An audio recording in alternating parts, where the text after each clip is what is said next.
My name is Shantell Martin, and I'm the host of What's the Point?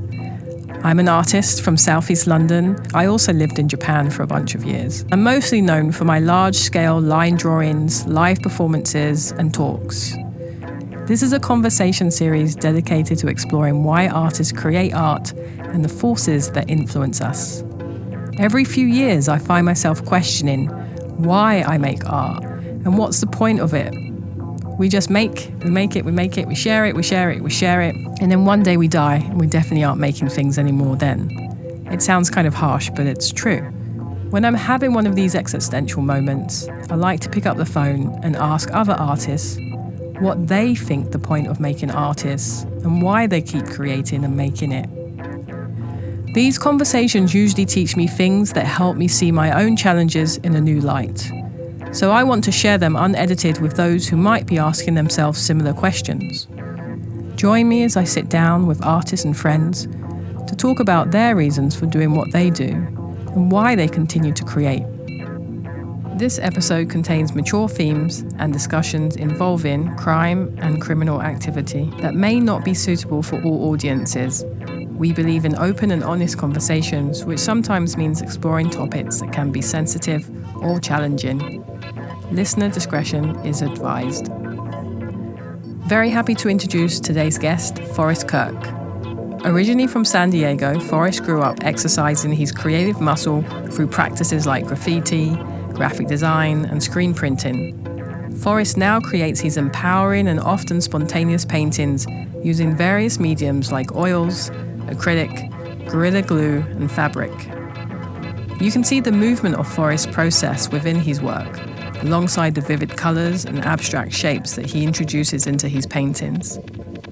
I'm very excited to learn more about what drives Forrest and his work. Please welcome Forrest Kirk. Welcome, Forrest. Thank you. You have a really nice voice. I appreciate it. So you said you used to be an MC? Back in the days, for sure. But to what type of music? Hip-hop, R&B. Oh, nice. Yeah, that part. I grew up with different types of MCs, to more like drum and bass and jungle. Yeah, I grew up I'm in my 40s now. Okay, you're young. You're a spring chicken. Yeah, for sure. So I grew up with just the origins of hip-hop. It was like all my cousins was, I guess they're like a generation before me with like the real old MCs, but like I grew up with Public Enemy. Yeah. Early Ice Cube. That was like my major influences back in the days, Nice. I'm in my 40s. Oh, you are? Yeah. Okay, I didn't know that. Because you said that hey, young person over there, like I'm in my 40s. Yeah, No, I didn't know that. Okay. Yeah. Well, you look very young as well. So, well, you do too. So there you go. Exactly. We eating right. Exactly. Eating right and doing what we love. Exactly. And so thanks for coming in today. And we were speaking a little bit before kind of about why I'm doing this and, what it means. And to kind of kick us off, I'd love to know about like the first experience you had with either making art or kind of consuming art or seeing art, something that was impactful for you. As far as making, I feel like as early as I can remember, really. I was like, again, like with my older cousins and stuff, like they were like breakdancing and doing graffiti and all that kind of stuff. So for me, it was like as early as I can remember, like, I had like a crayon or something, just going in my room. I was the only child too. So I would just go in my room when I wasn't with like my cousins and stuff and just go off on the with the crayons and stuff. And it got to a point where like, I would be like laying in my bed, like after I got home from school, and I would just see things on the wall. So I would like see, oh, that looks like a portal on the wall, just because like maybe the time of day it was or like a shadow or something like that. I would look on the wall and, oh, that looks like a portal. So I would literally get up with like a pencil or a pen and just draw it right on my wall. And then like later on, my mom and dad would come home and be like, what is this? Why are you writing on the walls now? That kind of thing. But I would always just like see things and be like, oh, I got to, bring this to life, So that was kind of my earliest memories. And then it just kind of kept going, I love that. I used to also get in trouble for drawing on my walls when I was a kid. That part. And I think I love the idea of just like daydreaming and imagining things that you then bring into existence, because that's kind of what art is like you imagine something that no one else can see. Yeah. And then you bring it into a place where we can all see it. Definitely. Yeah. And you said you had a lot of cousins. Yeah. My mom's is the youngest of nine children. Wow. So like I didn't have, again, I was the only child, but like I just had cousins everywhere. They was popping out of everywhere. I was like, who are you? They were like, oh yeah, I'm your cousin Boo from down there. You know, it was just like, I'm your second cousin from this. I'm like, oh man, you know, so I just had mad people around me all the time, you know. So did you have best of both worlds? Like you're only child, so you kind of had the benefits of that, but then all the cousins. Yeah. It was like I just had like all these people, all my cousins and stuff was always there, and then my aunties, you know. Yeah. So it's like, especially just going around, it's like I'll just be like in some random place with my friends riding my skateboard or something, and my uncle will pop up. What you doing over here in this side of town? I'm gonna tell your mom, you know. So it was just like I always had just a lot of people just like always watching me that I didn't even know. Yeah. Or be like on a Sunday and I'll like go to my auntie's house and they'd be like, you know, we seen you over there on Imperial talking to that one girl. You know what I mean? I was like, what? You know, we drove by you, but you didn't see us, you know? It's like the network of spies. Yeah, exactly. AKA the family. Exactly, you know? My mom would go out of town and then I'd be like, oh, okay, I got the house to myself. Then my auntie would pop up. Yeah. You know? I love that. And so what side of town was that? Where did you grow up? I grew up in San Diego. Okay. I grew up in San Diego, yeah. All my family's from New Orleans, but then my mom's oldest sister moved to San Diego because her husband was in the military. It's a military town typically, but yeah, she moved to San Diego, and then my mom followed her, and then my other auntie followed her, and it just kind of kept going to where like half the family was in New Orleans, half the family was in San Diego after a while. It's like a mass immigration. Yeah, seriously. And what was it like growing up in San Diego? It was exactly that. It's like one of these. It's like LA, like with the weather and the beaches and like kind of just California life, gang banging and all that kind of stuff too. But it's like a military town too. You know. It's like, especially here in America, every town has its like, I guess, focal point. So here in LA, it's like Hollywood and all that stuff like that, and then San Diego, it's like biochemistry and the Navy. I mean, not the Navy, but just the military in general. So yeah. How does that affect, because coming from England, I think there are, there's obviously kind of army bases and stuff in there, but they're not that apparent or, there isn't a life that revolves around it. So when there is a base like that in your town, how does that affect you as a kid growing up? It's just it becomes a part of life, because San Diego, I would say, is like probably half military bases. Like you take like the island of Coronado, for example. Coronado is like this small island off the, basically that's part of San Diego. Like at least 60% of that island is an Air Force base. But you never see it. Like, cause there's like the residential side where everyone lives and there's like shops and, everything else, and then you just go to this other section of the island that you don't have access to. That's just all military. Yeah, and then like downtown, there's the whole Pacific Fleet is downtown L.A. San Diego. So it's like it's part of the ecosystem. So like for me growing up, it's like it was if ever you need a job, you can go work as like a seaman on the boat, or like you could go be like a firefighter on the boat. Like there's like half of the city's people can. It's like easy accessible jobs. And like my mom, she was an accountant, so she worked for like these subcontractors for the military. As an accountant for like this company called SAIC up in La Jolla, and then there's the Marine recruiting station. So every Marine, if you want to be a Marine in the military, you have to go through either San Diego or somewhere in Virginia. So like there's just mad Marines there, and then there's the submarine base. Wow. And then there's this whole like it's a lot. It's like the undercurrent of like the whole town, and everyone's kind of income is connected to it. Exactly. All the subcontractors, because it's like in the military. That's always been a joke. Like for the government, they'll pay like $200 for a hammer. That kind of thing. So it's like there's all these like smaller companies that are like feeding off the Navy, the military and stuff to like get connected to it. And you said when you was a kid, you were skateboarding. Yeah. So were you a part of a little skateboard crew? Yeah, for sure. Yeah, me and my friend Kenny, my other friend Jasiri, it was like, we just kind of picked it up, you know. Why it became like a big thing, you know. Yeah, for sure. It was like real big when I was young. So that's one thing I wish I learned to do when I was a kid. Yeah, because skateboarding comes with an embedded community. Yeah, for sure. Yeah. Yeah, I feel like, you know, in my neighborhood, it was like so many kids. You know, that's the thing I think is different about like when me and you grew up, as opposed to now. It's like everyone's indoors. Yeah. Like, I have a son. So I always tell my son, man, go out and play with your friends. Oh, I'm playing with them right now. Like we're like literally online playing with each other. But like for me, it was like Saturday morning, I'd have like 10 kids in my front yard. Like, Forrest, come out and play. Yeah. You know, and we just like, okay, what do you want to play? Okay, we're gonna ride bikes today. Yeah. Or like, you know, my friend Kenny would come by and be like, hey, I just got this skateboard. Tell your mom to get you one. You know, tell your dad to get you one. You know, so then all of a sudden we're all in the skateboards. You know. That kind of thing. It was. I love that. Yeah, that was our social network. You know, somebody would take go to New York for a weekend or something like that. Then they come back and be like, "Hey, have you guys tried this new thing called Sega? Yeah. What's that? Oh, Sega Genesis. It's better than Nintendo. You know." So then all of a sudden we know about something else. And then everyone's playing Sonic the Hedgehog. Exactly. Nice. That was our social. And so, what was your school like out there? Kind of at an early age. As far as like younger.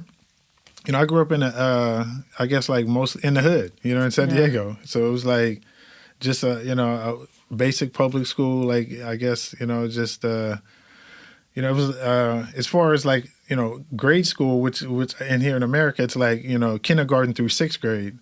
I would say it's kind of very basic, It's like, going to school, nothing too crazy, you're getting into little things and stuff like that. Mm-hmm. But then the next jump is when everything kind of changes here in Cali, especially in public school, because then it's like that's when you get kind of introduced into gang culture.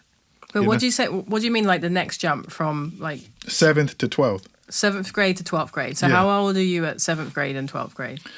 7th grade, you're about 12, 13. So you jump into that. But then the thing about it is like, I know now there's middle schools, which is from like 6th, 7th, and 8th grade now, But back then it was like, basically first grade to 6th grade. And then it went like basically 7th to 12th.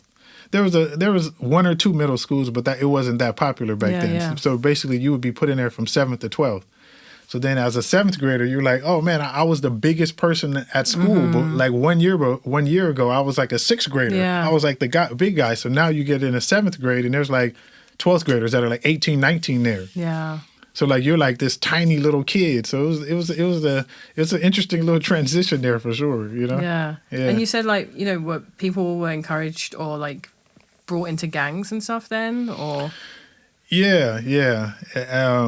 Again, this is not everybody's experience, but like just where I grew up, it was the hood, and it was all Crips where I grew up, So it was like when you're like super young, I would say 1st to 6th grade, it's like you're so focused on school, you're a little kid, you're still playing with bikes and stuff and like, Legos and all that stuff. You're not even thinking about none of that. But then once you get to the next level, you just see like, just the girls are different because they like, you're a 7th grader, 8th grader in there with like, girls that are like 5 years older than you, that kind of thing. So then it's like you kind of grow up really quickly. You're like, oh, okay, I'm gonna start wearing a chain. I'm gonna start, I'm gonna get buff. It's like I'm gonna start trying to get some money out here, because you start, trying to catch up with everybody else at your school. So it's kind of interesting. And then, out here is gang culture, Yeah. When you go to school, like you're going to middle school, high school, are you making art? Like what type of kid are you? Are you popular? Yeah. Are you kind of shy? Are you doing sports? Yeah, I would say, I was definitely making art. It was more like, still drawing and stuff, doing a little graffiti as well. And then, so from like 7th to 9th grade, I went to a school like right in my hood, So it was just like, again, gang culture. My hood is like, my past hood was like very hard, So it was like, I was making art, but it wasn't like at scale, Yeah. But then from like 10th to 12th grade, I went to this school called Mission Bay High School, which is near the beach. And that school was like a graphic arts magnet.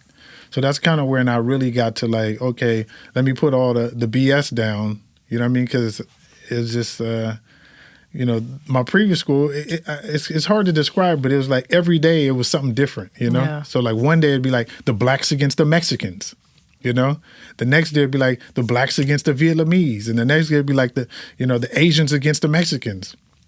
Then the Asians want to fight with the Samoans. Yeah. It was just like straight gang culture, like it was very clicked up back then, And could you navigate like not being a part of that, or would you get pulled into it? Yeah, and I think that was the beauty of like me and all my friends. It's like, having the skateboarding, and then we also had like a dance crew where we would go like out and battle other crews and that kind of stuff. And, graffiti as well. I had a crew called DNA. So it was like, we had like these outlets, because, my mom and dad wasn't having the gang stuff. They was like, you're not getting involved. So it's like, even though I was living in the neighborhood, I was unaffiliated, Yeah. And so that was kind of the thing. So I was able to navigate like different areas. I'd go to parties in like blood areas and kind of do both because I was like unaffiliated, Yeah. And I think that's the thing. It's like these kids, like they're growing up obviously in harsh environments, but there's no outlet. There's no creative outlet. And, like you're saying, if you're singing, dancing, skateboarding, you have an outlet. Yeah, definitely. And playing sports as well. I was playing basketball, football, baseball as well. So yeah, definitely. And then also I should mention that, my mom and dad, like, they really kept me out the way, So like in the summer times, like most of the kids in my neighborhood would just be like, okay, we just about to be doing, water fights and water balloons at each other all summer. But my mom was like, nope, you're going to New Orleans for the summer. Mm-hmm. So I would go to New Orleans for the summer. And then the next summer she'd be like, oh, you're going to go hang out with your auntie in Virginia for the whole summer. Yeah. So I wasn't able to get into trouble like a lot of other kids. So I would come back after the summer. Everyone's like, oh, you missed it. We had water balloon fights. We went out to SeaWorld, that kind of thing. But I was like, oh, man, I was in, New Orleans hanging out with my friends and my cousins and everything, just learning all about New Orleans and stuff. So I got to get away. So yeah. What else do you think that gave you when you're traveling to Virginia or New Orleans and elsewhere?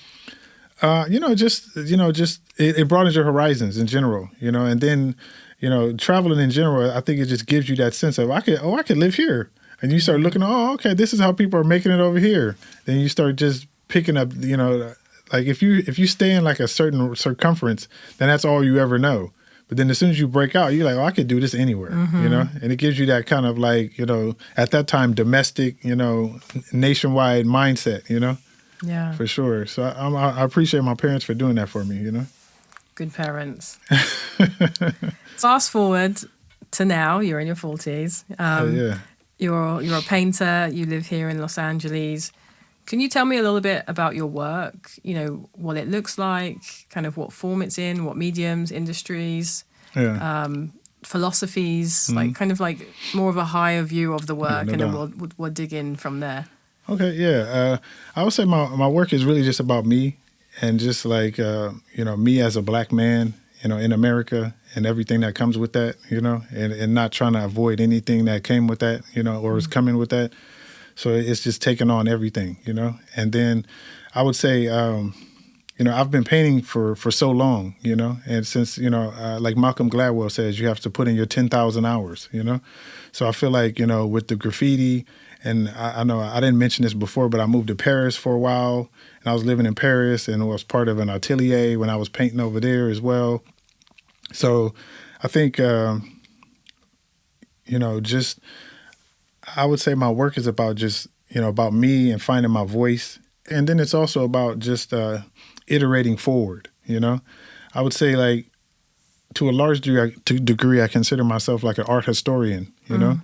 So I look at everything that was ever made in art, from Barclay Hendricks to Kerry James Marshall to Richard Serra to everybody, and even, Courbet and Degas and, Michelangelo. Like I look at everything, contemporary and, a long time ago. And then, I for a while, especially when I was living in Paris, I would try to like show people how good I can paint, So I was an oil painter, and I would be like, oh man, I'm gonna, shade the cheek, just this, make it look beautiful on the cheek, and all that kind of stuff. And then eventually I kind of got to a point where I was like, you know what, I just want to do things that have never been done before, And I kind of soaked that up from Richard Serra, actually, because he always says, in order to create a new form of art, you have to start where no one ever started before, you know? So for me, I started, I kind of put down the oils. I still use them occasionally, but I was like, you know what? I always, I guess growing up, I had like certain materials that I used growing up. So I always like used like a lot of Gorilla Glue.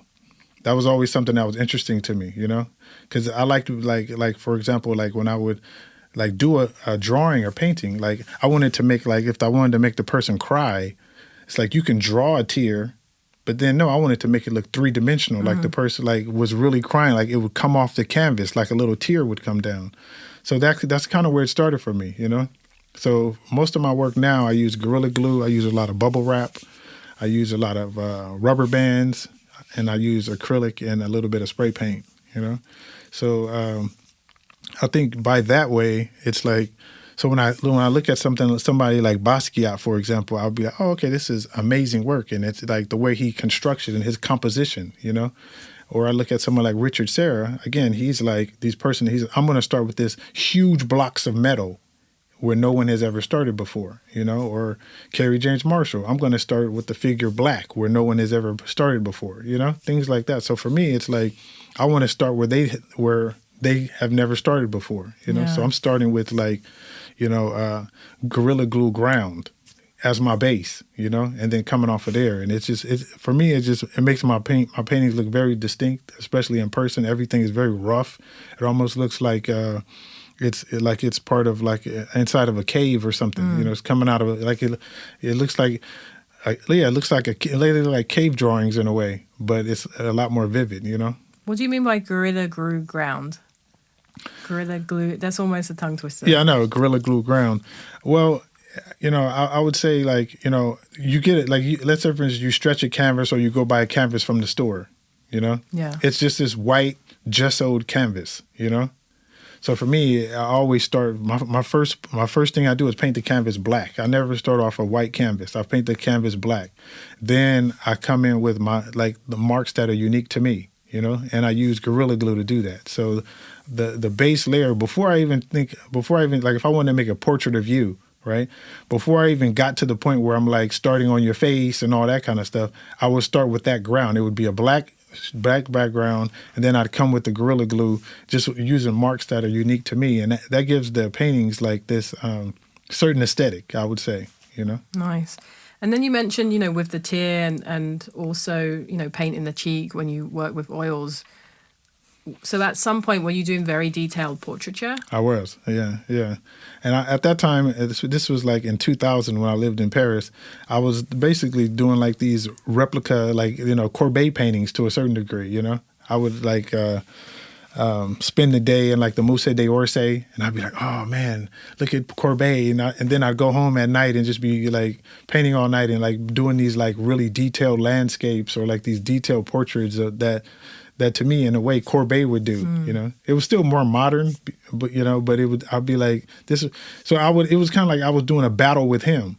So he had like this painting of like this woman laying down with a vagina. So I was like, okay, so it was like me against that painting tonight, So it was like that, I would do like competitions with Courbet like each night, Doing your own versions. Yeah, exactly. See if I could beat what he did in my head, And so we mentioned, earlier on at school, but then there's kind of a big jump, and then you end up in Paris doing, detailed portraiture. Was there an art school in between there, or an education in between there? Yeah, just my high school, really, because I went to graphic arts high school for those last 3 years, so that school kind of gave me my art basis. It's like as far as drawing, and then how to make that drawing end up on a T-shirt. We would do like a lot of silk screening and like heat transfers and all that kind of work at that school. And then I started like regular school, like I was going to be a finance. I ended up graduating as a finance major. Oh, okay. So to go into accountancy, like your mum? Yeah, exactly. I was thinking about doing accounting, but I didn't like the classes. So then I was like, well, I've already taken 3 classes, so I don't want to lose those classes. So I'll do something in business still. So I'll end up doing finance, But I didn't finish that until I got back from Paris. So it was like one of these things where, I started college, and then a girlfriend of mine, she was an international business major, and we're like, hey, she has to take a semester abroad. So then I was like, London or Paris, you know? I was like, London would be easy. So I was like, let's go to Paris, you know? So then at that time, it's like I was in college, but then I also was doing music, you know? So I was producing people, and then I found like this French rap crew that I started producing. So it was like this whole thing where it's like Paris made sense, you know? Yeah. So yeah. And so when was Paris for you? 99 to 2001. 99, wow, Yeah. 2001. So Yeah. that was a good couple of years you spent there. Oh, yeah, for sure. Seventh Arrondissement, stand up, you know? And so you were producing then. Was that something that you just stopped doing over time, or is it something that's still a part of your practice, kind of in the background? Yeah, I kind of let it go for a little bit, you know? And I would only say because, you know, me and my friends, like, that's something, you know, along with, you know, painting and drawing, that was something that we just did all along, you know? It's like, at that time, like, hip-hop was so big, you know what I mean? It was one of those things where it's like everybody rapped, everybody, you know? At least in my neighborhood, you know? Yeah. That's what the thing, so it was like, I was doing it, and then I started picking up a little traction, you know? So then it was like for me, I needed to go and follow my dreams. But then to a large degree, it was like I left my crew for a minute. So then they were like, oh shit, like what's going on, you know? So yeah, it was always, but I would say now it's starting to become a little bit like more part of my practice now as I start to expand. But I did let it go for a while because it was like we were trying to get a record deal. Yeah. You know, like now, like no one cares about a deal. They're just like, put it out yourself, you know? You just, you know, you could drop it tonight on Spotify, you know? But at that time, it was like a record deal meant everything, you know? Yeah. So when I was in Paris, I actually gave myself a time limit. I remember like, I think it was New Year's of 2000. I said, you know what? If I don't get a record deal by 2002, I'm gonna just go ahead back to school and finish my degree, you know? So then I moved back to the States, to L.A. this time. I moved straight from Paris to L.A. And I was like, I came out here grinding, you know, going to every party, doing all the little showcases and all that kind of stuff. And, you know, with my crew. And we didn't have a record deal by the end of 2002. So I was like, I'm going to put this down for a minute. I need to, because at that point, I'm like, you know, 22. I'm like, I need to finish, like, because everyone else, you know, I never wanted to be like the old guy in college, you know? It's like everyone finished this by mature like, student. Yeah, exactly. Everyone's finished by their 22. And then here I am, like, you know? So I was like, you know what, I'm going to put this down. Let me go ahead and knock these 3 years out, you know what I mean, of college and get this out the way because I don't want to be behind, you know. So, and did you study art history or what did you study? No, I was finance major. Oh, okay. Like you said, because I'm just like, well, where's the deep interest in art history come from if you were doing finance? I heard that, but I'm like, where's that coming from? Yeah, you know, I feel like art has just always been that thing, you know? Yeah. It's like, you know, when my stepfather died, it was like I was making drawings and paintings about that I still have, you know? Yeah. When my son was born, I was making drawings and paintings about that. It's like whatever was going on. When I was broke and living in my car for a little while, I was making, you know what I mean? Yeah. It's like no matter what was going on, it's like it's always been a thing, you know? And it's like, I guess it's like, you know, and I've always had my crew, you know? So it's like, we always connected on that. So like on a typical, even this is before I moved to Paris, like on a typical Saturday, my friend Brandon Lee, shout out, you know, he would come by my house and be like, we going to the pits today, you know? So we would spend all day down in some pits, like just doing drawings and like huge murals, you know? And then maybe the next weekend, some crew was like, we didn't like what you guys did. We want to battle, you know? So then we'd be like, you know, spend another week getting cans, you know? So then we'd be like, the next week after that, we got to battle this crew, you know? So and what does that mean to battle in that instance? It's kind of subjective, you know? Yeah. It's like who won, Kendrick or Drake, you know? It's like that. It's like, you know, all of our fans would be like, you won, you know, you beat them. But then their fans would be like, they beat you. So it was like, but it's a... You know, it's a big thing, you know? Yeah. And that's how hip hop and like, you know, all this stuff always was, you know? It's like once you get to the top, somebody want to battle. You know? You know, you've shown your paintings and your work in museums and galleries for many years now. What has that journey been like? It's amazing. That's the man, that's like the fossil, you know, that's left behind, you know. That's like, I always tell my son, it's like, you know, after I'm gone, you know, you could always go to the Hammer. You can go to Virginia Museum, San Diego, you know, any of these museums I'm at, you can always go there and like show, you know, my grandkids, you know. That's like, man, that's like a dream accomplished right there, you know. You know, I recently went to a friend of mine's house, and she had an Emmy, like she had 10 Emmys, you know, for like work that she's done, you know.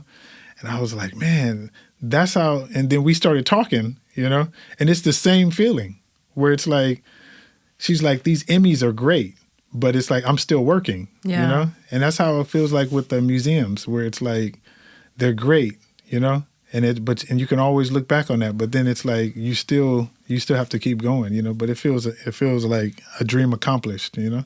And what was that, you know, for example, were you showing group shows, solo shows, and then the museums kind of came to you, or what was that journey like for you? Yeah, well, first for me, it was about putting in the 10,000 hours, you know, just because I was just, you know, working irregardless, you know. I was working, I would do like farmers market shows, you know, always painting, you know. I would just always be painting, and I still, you know, even, you know, I had a child, and I had, was married for a while there. I was just always painting.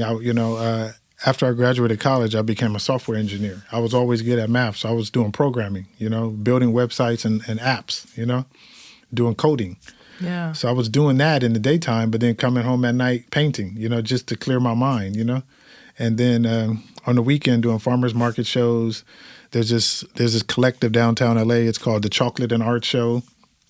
You pay like $40 to get into it. So you literally have to pay to get into the show, but then you kind of get some exposure. Is that still around? It is. And then then they had this thing called Art Share LA. That was kind of like my first kind of breakout moment. Art Share is kind of like, I guess, the real art world, quote unquote, gets to see your work. And the people there at Art Share, they gave me it was like a group show with like 40 artists, right? But they selected my work to be the feature artist. So and everyone else had like small paintings in like gallery style in the studio in the gallery. But then I had 3 large paintings as you first walk in, and this brick wall. So that was prime real estate. Yeah, exactly, prime real estate, big paintings, and everyone was like, "Whoa," you know. Yeah. So then from that point on, it's been go time ever since. And when was that?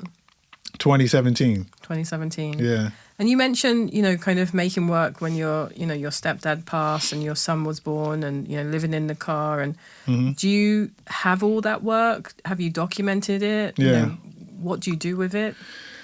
You know what? Some of it I still have, just, you know, for me. You know, I have a private I'm a collector as well. I collect art. I have, you know, a lot of artists from all the artists in here in LA. I feel like it's important to support everybody, so I buy a lot of work, you know, and I trade for a lot of work too.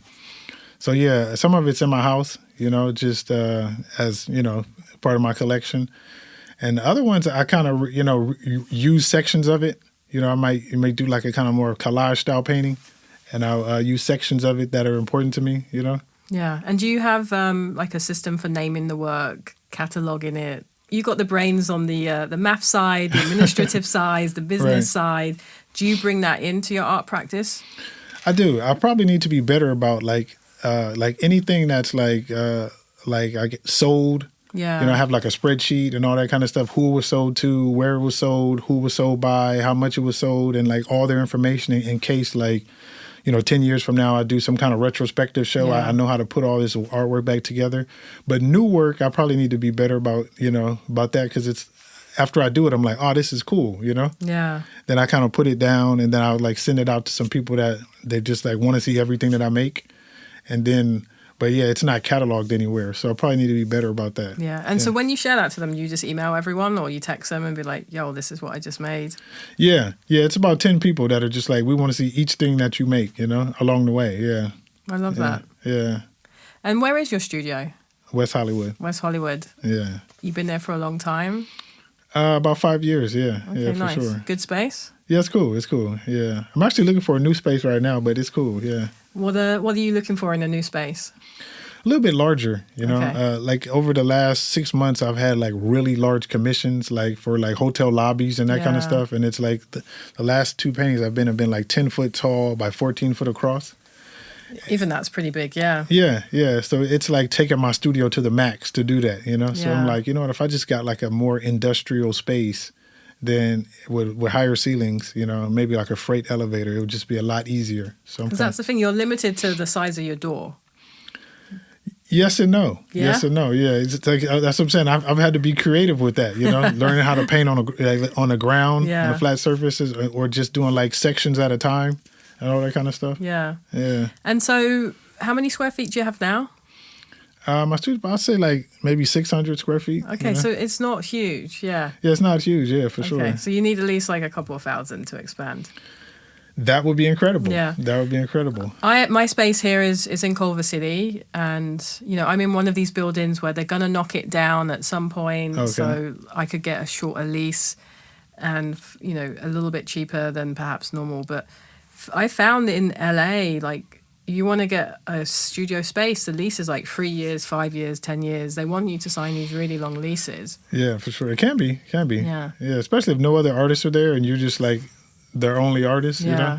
Because Yeah. I found in New York, you know, it's just like a year. You know, you go there for a year, and then after that, maybe it's month to month, or you Yeah. sign another year. Yeah, the only issue with month to month, this happened to me. I found this studio, and it was like, you know, I think it was like $2,000 a month or something like that. Incredible studio, you know. But then like it was month to month. But then like after 2 months, they're like, hey, a marijuana dispensary wants this studio, and they Yeah. want to pay like $6,000 a month. So they're like, okay, you're out of here. Yeah, they got that marijuana money. So what's is there something that you would love to do? Obviously, get a bigger studio, but project-wise, what's something you'd love to do that you've not been able to do? I would say I have like these different sculpture ideas that I've been wanting to do for a while, and it's just I haven't had the opportunity to do it because of space. So like things like that. Yeah, I would say that's the biggest one. And are those sculptures things that would live outside as like public artworks?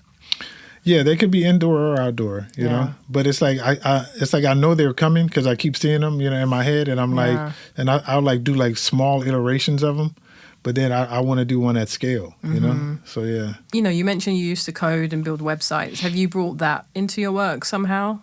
Yeah, I think it's the systematic approach. It's like I always tell my friends, it's like I have the 5 steps to a masterpiece, you know? Yeah. Like most people, I feel like in the art world, they're waiting for this like lightning bolt to hit them in order for creativity to come. For me, it's like I know that my creativity comes in the act of making. So it's like for me, it's like once I start that process, like so all I need is a canvas, a piece of wood or whatever. And if I take that canvas, wood, or whatever material I'm using through these 5 steps, at the end it will be a masterpiece, you know? So it's like, yeah, that part. Can you share those steps? Yeah, I kind of started off already. So the first Yeah. step would be like painting it black, Yeah. you know? Because I just everything comes off black, you know? Then the Gorilla Glue ground. The Gorilla Glue ground comes next, you know? Then, again, it's like I'm tall, so I'm 6'4". So it's about using my body and my length. So whether it's a small canvas or large canvas, I like to stretch my arms and just kind of go in some kind of motion and flow, just making marks, you know, the marks that are unique to me, you know, Yeah. a lot of circles, a lot of things that are unique to me. Then it's about sitting with the work, you know. I would say, what are we on, step 4? So it's about sitting with the work and just understanding like, so because sometimes there's like things that like I'm in the process of doing like a series of. So like I'll do like a series of fists, you know, that's like one of my series that it became very popular. Or I'm like, I know at some point I want this to be a landscape, you know? So then it's like knowing where you're going, like putting the energy, like the focus in on the canvas would be step 4, you know? And then step 5 is just, you know, coming, like filling in, you know, pretty much. And then by the end of that, boom, it's there. I'm like, oh, okay, we did something. And then you know you're done at that point because you went through those steps? Or is there a moment when you're like, okay, this is when I'm done? Yeah, I would say when I'm done is what I call it, the painting is a forest, you know, or the art is a forest when it's when it has like an edge to it, you know, like something, you know, geopolitical, I guess, or something like, you know, that's, I guess, me about it, black about it, you know, and then there's something kind of like maybe lightly satirical about it, you know, something that kind of makes you smile, you know, and then there's also something that's mad real about it, you know, something that like you cannot deny, something just the realness about it, you know, like, ooh, that's that, and it kind of stings a little bit, you know. Then I know it's a forest, and I'd be like, okay, I'm done now. So Forrest making forests. Yeah, exactly. I'm making a forest, you know. Where does the name Forrest come from? Oh, my dad. My dad's name is Forrest too. Oh, wow. Yeah. It's like a long line of forests. You're the first Forrest I've ever met, you know, that's not a forest. I know, huh? How has that reaction been to your name? Because I love the fact that you know, as a practice, you're making forests. Yeah. But that's innately who you are as a person as well. Yeah. You know what? Most people, I would say it's, they really love the name, you know? Yeah. And I love it too. It's like once the movie Forrest Gump came out, you know, things changed obviously a little bit because they're like, oh, man, you know, somebody I meet, they're like, oh, Forrest Gump, you know, that kind of thing. But I would say the best thing about it, you know, my mom, you know, her being a little older, like she would always like think about like if I was born, I was like Tiandre, you know? Yeah. She would always be like, okay, especially being in the military towns, like you trying to get a job with the name Tiandre, it boxes you in. People gonna be like, Tiandre should not be an engineer at our company. You know, I worked at like Disney and Wells, you know, all these major brands. It's like there's not many Tiandres there. Yeah. You know what I mean? And that's unfortunate. That's very unfortunate. But my mom was very forward thinking in that. She's like, you know, I'm gonna give him Forrest like his dad, and my dad, he was an engineer and was in the Navy, a commander in the Navy, and like went to Ivy League and all that stuff too. So it's like, you know, she was like, I want him to, his possibilities to be endless, you know? So that's kind of the name Forrest. That's why she was like, let me give him a name that will not necessarily block him from any doors, you know? And what's the legacy of Forrest? I would say the legacy of Forrest, like me as a person or the name itself? For you as a person and also the artwork that you create on this journey. I would say for the work to be timeless, you know?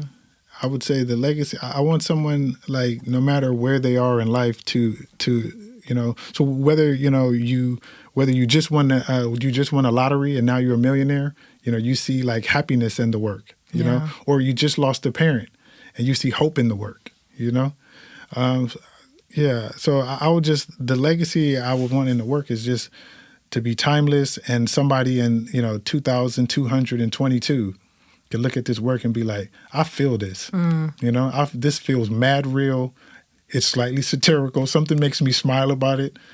And this, a black man made this, you know? Yeah. When you say it's satirical, what do you mean by that? Well, I don't, because sometimes a lot of the subject matter that I deal with is very serious, you know? It could be, you know, somebody being lynched or whatever the case may be, you know? It could be very serious. But it's like I was always, I guess, kind of taught, like, you know, you could bring, you know, what is it more, you could bring more bees to honey than vinegar, that kind of thing. Yeah. So, like, you know, you can, or that's how, like, comedians are, you know, as well. Like, you could be dealing with a very, I guess, hard topic to deal with, but if it's something satirical about it, it's easier to digest, you know? So it'd be, oh, okay, yeah, I see that there's somebody being, you know, lynched here in this painting or whatever, but something about it is satirical, you know? Or something about it is easy to digest, you know? So in a way, you're kind of depicting hard times or subjects, but you're doing it in a way where there's an education that these things did happen. We don't want to hide them. We want to portray them. But then you're bringing art and artistry into it. So it's in a way where we can digest it or see it in a form that doesn't kind of repel us right away. Yeah. And I think that's, that's what our ancestors did, you know? That's what they, you know, had like spirituals and stuff, and they'd be like, wade in the water. Like, that wasn't a song about wading in the water. Yeah. That was a song about escaping, you know? But it's like they made it so covert that, like, you know, like if the slave master was to hear it, they'd be like, oh, these Negroes down there singing. Mm-hmm. But they're like, this is how you get away. Yeah. You know? So that's the same way I wanted with the art. It's like that, you know, I guess the layman would look at the artwork and be like, oh, this is an amazing painting. It's, you know, very craftfully done. It looks like there's a certain aesthetic to it. It looks like a beautiful painting. Yeah. But if you know, you know. Yeah. You know? And it's non-didactic, you know? And so the legacy, you know, hundreds of years, many years in the future, people are going to be seeing your work and contemplating it and admiring it and thinking about it.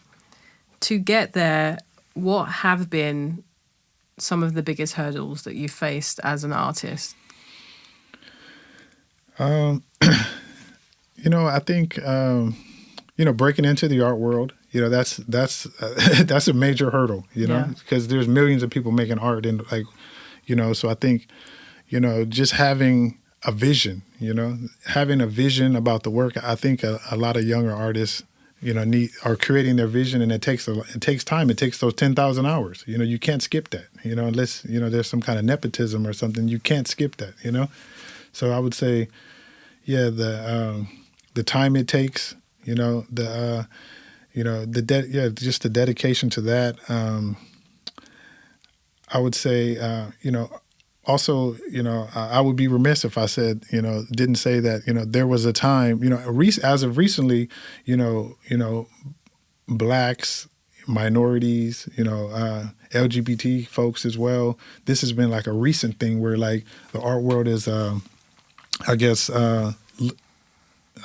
more accepting of those ideas, you know, but, you know, prior to, you know, 10 years ago, you know, you prior to 4 years ago, 5 years ago, yeah, that part, you know, you would go into a gallery and it'd be like predominantly one voice there.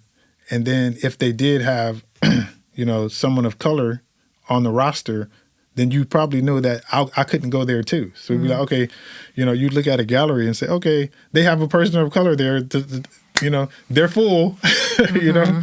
But now I'd say it's a lot different now. So yeah, so I would say you know, those have been challenges, obviously, and you know, I think you know, just showing up every day, you know, is also a thing too, because you know, life, especially when you're at a point, you know, early in your career, like you may not be selling work, or you may not be, you know, making work enough to, you know, make a living or whatnot. It's like, it's, you know, then life comes at you. You start, you know, family, kids, rent, you know, cars, all that kind of stuff. So I would say that's a major thing too. I know a lot of amazing artists that just, you know, have had to stop, and now they, you know, work as a waiter somewhere, you know, and they still want to make, but it's not happening right now, you know? Yeah. Did that affect you, you know, because your work's in multiple museum collection, you've had solo shows, group shows, but then your origins, you know, you were selling work at the farmers markets and kind of wherever you can. Did that affect that in any way, or was that just a continuation of your past?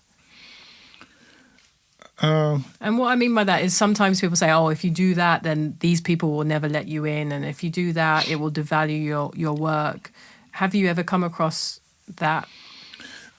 I can't say I've come across that. I think, you know, everyone has to start somewhere. Yeah. And I just thank those, you know, early collectors that saw the vision in me. And, you know, occasionally I go to their homes and I'm like, oh man, you still got that painting. I remember that, you know? So I feel so blessed to those people. But, you know, I feel like everyone has to start somewhere. And, you know, I think that's where really the true artistry happens. You know, it's like before everything, you know, that's when I always tell my son, it's like, he's like, what do I want to be when I grow up? I said, okay, what do you do when you get home? You know? Because it's like everyone has like, you know, especially once you graduate high school, everyone, you know, and then you go into the quote unquote real world, you know, most people, 90% of people are going to be working like some 9-to-5 job. Yeah. Then you get home and then you probably, you know, want to wind down, whatever that looks like. And then at some point you kind of do a couple things, eat dinner, go to bed, you know, and then you kind of do that same thing over and over again. So I always tell my son, like, between the hours of 5 and 9, what are you doing, you know? And that's probably what you're most passionate about. And for me, it was like drawing and relaxing and that kind of thing. So, you know, so for him, he's like, oh man, I like to like, you know, make music sometime, or I like to like, you know, play with my friends on a video game sometime, or stream, or, you know, that kind of stuff. So I'm like, okay, that's probably what you're meant to do, you know? Yeah. So I don't know if that answered your question exactly, but yeah. I love the concept of that, or of what are you not doing when you get home? Yeah. Because like a lot of people, I get home and I just want to switch off and watch like Star Trek or bad TV or something. Right. Instead of doing what I actually care about or love or passionate about. And so I think from this, I might adopt that of like, when I get home from the hours of 5 to 9, what am I not doing that I actually would love to do? Yeah. Kind of reclaim some of that time. Yeah. Because, for me, it's like I don't watch TV at all, you know? I watch movies occasionally, but I don't watch, so that's maybe me too. It's like I don't watch it, so it's like, because I don't want to like sit back and watch somebody else, you know, live their dreams to a certain extent while I'm not living mine. So for me, it's all about like, okay, you know, how do I want to unwind without watching someone else unwind? You know what I mean? So, I guess that's how I look at it, you know? Yeah, I think I just have, you know, just when I used to come home from school as a kid, I come home and put the TV on. That's the first thing I used to do. Right, so it's that familiarity of just like the comfort of a TV.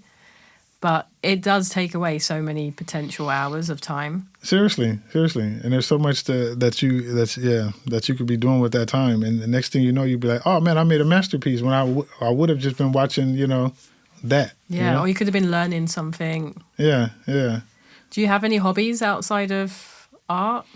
Yeah, you know, I like to play tennis. I love to work out. You know, I'm a vegan, so I like to, you know, eat good and, you know, take care of my body, you know, as best I can. You know, hang out with the family. Yeah. That's very important to me, you know. You know, some kind of spiritual practice, you know. In the past, it was going to church all the time and, you know, that kind of thing. I think it's a little bit less of that now, but it's still like, you know, connecting with a, you know, higher power. I think that's very important to me as well, you know. And do you have any shows or anything coming up soon? Yeah, actually, I have a show in 2 weeks. In 2 weeks? Yeah. It's called Freedom. Okay. And it's about me and 6 other artists, and it's gonna be it's this small museum in L.A. They're in Torrance, I believe. They're called the Experimentally Structured Museum of Art. So we're gonna be doing a show called Freedom at the Experimentally Structured Museum of Art. And let us know when does that open? It actually is. It's a show in preparation for Juneteenth. Oh, okay. So it opens on June 16th, and it'll be open for a couple weeks after that too. So yeah. Okay, fantastic. So we'll try and see if we can air this before then, so then we know about that. Okay, there it is. And tell us, where can people find out more about yourself and your work? I would say, you know, my Instagram, I guess I keep up with that. So my first name, Forrest, with 2 R's, Forrest, and my last name, Kirk, Forrest Kirk at Instagram. I work with some galleries and stuff, but yeah, if you want to, you know, get in contact with me, Instagram's probably easiest. That's the main hub. And then just to start to finish up, what do you think is the point of making art? For me, I think it's I consider my art as a diary. You know, it's a diary of my life, pretty much. So I think that's the point, is to have a diary. You know, and to try to, you know, and as your work continues to progress, you just get better at making those entries, you know? When before you'd be like, oh man, hands are so hard. I can't paint this hand very well. After a while, it's like a hand is like whatever, you know? So it's just like you get better at making those diary entries, you know? And there's always things like from your childhood and your past that you draw on. You know, I was talking to my mom just yesterday. I was like, I remember in our living room, we had this gold wallpaper and it had this fur on it. You know, and there's like these fleur-de-lis kind of symbols on it. Yeah. And she's like, oh yeah, that was in our dining room. Yeah, that was from the 70s. You can't find that no more. And I said, I'm gonna find them. Yeah. And I'm gonna put them on the background of one of my paintings. You know. Did you find it? Well, that was just today or yesterday? Yeah, that was yesterday. So I haven't found it yet, but it's just like these things, like, you know, total recall. You know. Nice, and I love that, because that's the power of being an artist, is that you have the gift of reflection to look back and see who you have been and who you are. Definitely. Nice. And not losing that person, that person that used to draw on the wall and just, see and just get up and just draw right on the wall. Not losing that person, and not letting the ego take over, Yeah. That's important, Well, Forrest, thank you so much for coming in today. I really appreciate it. And You're welcome. It's been nice learning more about yourself and your work. Thank you, Shantell. Thank you for listening to this episode of What's the Point? Recorded at Spotify Studios in Los Angeles. Check out our website made by eat.studio. Grant Alexander Peters does our theme music, engineering, and editing. Research and pre-show preparation are done by Vern Molidor and Joyce Adams-So from the Shantell Martin studio team. If you like this episode, please consider subscribing to the podcast and leaving a nice 5-star review. Don't forget to check out the show description for more information on today's guest. And you can follow myself and the podcast on Instagram at Shantell_Martin. What's the point?